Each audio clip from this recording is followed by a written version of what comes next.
We're going to continue our story of Korach about what takes place with Moshe Rabbeinu. And here we have Korach has gathered 250 people together from the tribe of Reuven, together with On, a man called On, and also two other people from the tribe of Reuven with 250. Their names are Dasan and Aviram, we are told, and then also the 250 leaders of that tribe. And here is what they're telling Moshe, continuing from the last verse of yesterday's Chumash, and they're basically telling Moses, you lied to us, you failed us, you set us up. The entire time, Moshe, you have been telling us that we are leaving Egypt to get the Torah to go to Israel, and that God will give us a land flowing with milk and honey. In the previous Torah portion, the spies went up, came back with a bad report, and God said, you're not going up to Israel now. So here they're telling Moses, you're a farce, you're fake news. Verse 14, you didn't bring us to a land flowing with milk and honey, which you promised us, right? You took us out of Egypt, and where'd you bring us? To nowhere. We're stuck here in the desert now, right? You promised us that you're going to take us out, and what happened? You promised flowing milk and honey, and guess what? We are nowhere. We're in no man's land. We're in the middle of the Sinai desert. And whatever was the Paran desert, wherever they were exactly at the time, and we didn't go into Israel. Did you give us? You didn't give us an inheritance land with fields or vineyards. Even if you poke out their eyes, meaning our eyes, even if you poke out our eyes, I guess as a form of punishment to force us to go up, we will not go up. Moses, you didn't bring us here, you didn't keep your word. Even if you gouge out our eyes in order to make us go up with you, we're not going to go up with you. And this is the response that Moshe, who's trying to make peace with this rebellion, gets from these people. And Moshe became, as Rashi says, extremely distressed. Extremely distressed. Here he is, and listen what he tells Hashem. And they're making a competition, and they're literally abusing Moshe. They're abusing the leader. They're telling him horrible stuff. And listen what Moses tells God. By Yomer al Hashem, so Moses turns to God after he hears this from these Dasan and Aviram and Korach and On and the 250 scholars. Al Teifin al Mechasim, he says, God, don't listen to their sacrifice. Please, Hashem, he's saying, tomorrow there's going to be a competition, a standoff. Please don't hear them.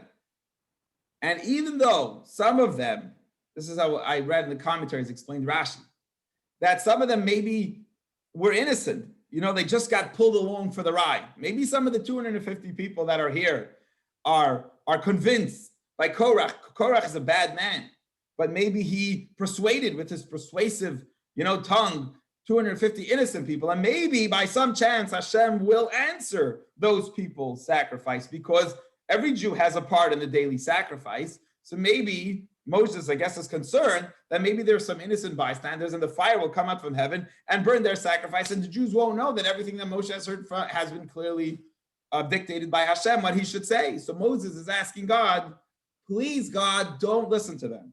And Moses goes on to tell God, I didn't even take one donkey from them. What does he mean? Why is he talking about, I haven't taken one donkey from them? Moses says, remember, God, when I was in the country of Midian and you told me, go to Egypt to free them, I had to take my family. We had to get there somehow. How are we supposed to travel? Right? I needed to rent a car. I needed a donkey to take me there. And I needed my wife and my kids. You know who covered the bill of transportation? I did personally. Like when I bring a speaker to speak at Chabad, I cover the ticket if there's a flight. But I didn't. I went and I took my own money. I didn't even take their donkey when I needed to go and save them. It all came from my own pocket.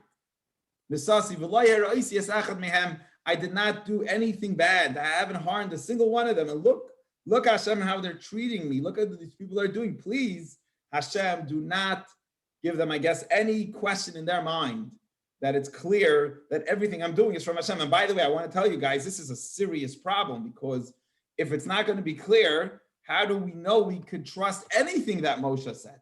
If there's any doubt in our mind, if these people succeed, the Torah's over. So this is a very, there's a lot of critical points, but this is an extremely critical point. Moses he tells God, you have to clarify, I'm just doing what you said. I haven't taken a thing from them. Please make it clear. Verse 16. So Moses turns to Korach and he tells them, you and your whole group, your whole congregation, Heyu Lifnei Hashem, come before God. Ata you Korach, Vehem, and them, and Aaron, and we'll bring Aaron to this competition here. Machar, tomorrow. So you and your whole company come, and Aaron, and at this standoff tomorrow, each person will take their pan, and you'll put in that pan the incense, craft them with Hashem, and you'll bring it in front of Hashem.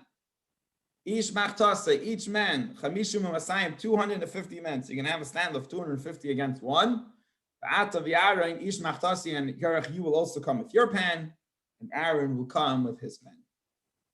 Verse 18.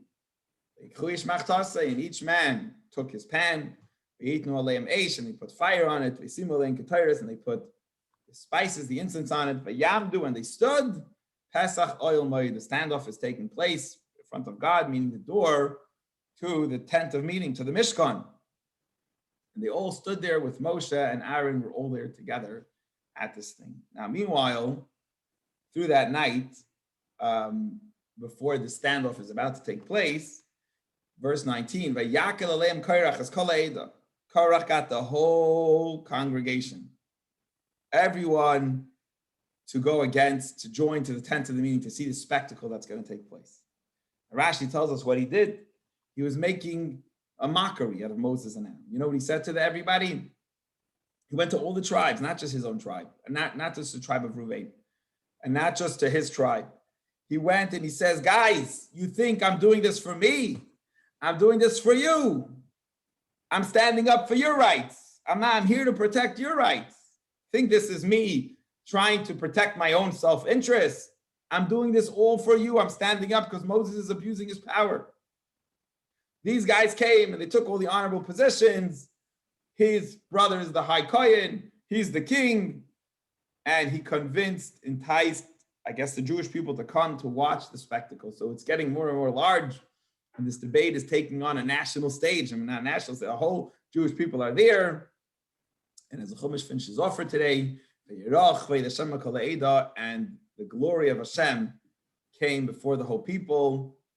The cloud, Hashem came in his cloud of glory, came to show that Hashem has come down to this competition. And what happens next?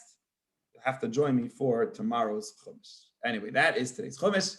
Let us go on. Very interesting story. Any questions or comments on this story so far that we learned today before we go on? Any questions or comments today? Or are we good? Okay, let's go on to Tanya. So you have a little bit of a